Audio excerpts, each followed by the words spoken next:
Two South Texas lawmakers are accusing Catholic Charities of San Antonio of misusing federal funds. That money, they say, is meant to reimburse nonprofits and municipalities for food, shelter, and humanitarian expenses. Border Report's Sandra Sanchez is following this story, and she's joining us this afternoon for some insight. Sandra, it's nice to see you. Thank you for being here. Thanks for having me. What are these lawmakers accusing the nonprofit of doing?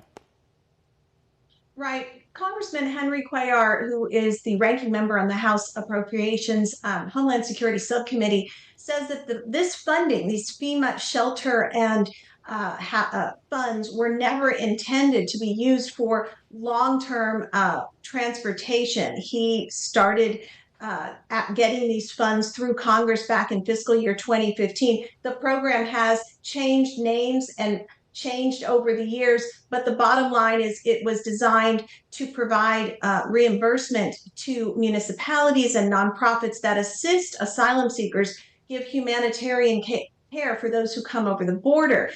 He says that he's had a disagreement with Catholic Charities and has spoken with them. This is Catholic Charities of San Antonio, and said this money should not be used to buy airline tickets. Congresswoman Monica de la Cruz, who also represents South Texas here in McAllen, she calls it a blatant, quote, misuse of funds.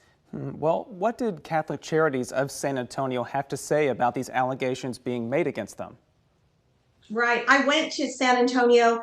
I tried to get an interview. They would not talk to me. They wouldn't let me film on the premises.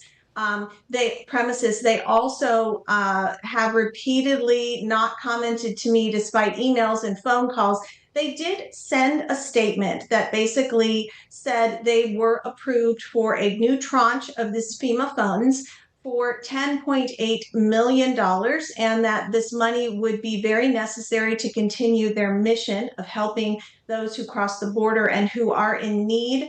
But they made absolutely no mention of airfare tickets being purchased with it. They talked about offering mental health counseling, pastoral care, food, hygiene, clothing to those who need it. But again, nothing about airline tickets. Well, did Catholic Charities of San Antonio necessarily do anything wrong by spending the money in this way? Right. So just to be clear, actually the way that the fiscal year 2023 program was worded, it said there was a 10% cap on transportation costs. So 10% of the money that an individual organization or municipality is approved of cannot exceed that amount. Actually, fiscal year 2024 rule is written slightly different. So they technically didn't break any rules.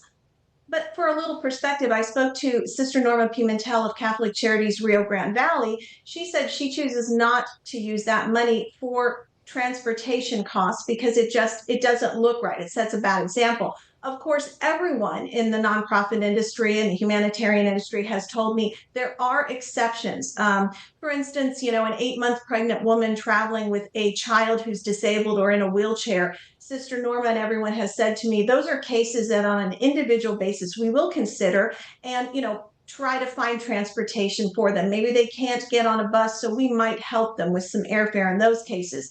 But as a general rule, it's not just the thought that you come and you get free airfare to somewhere else.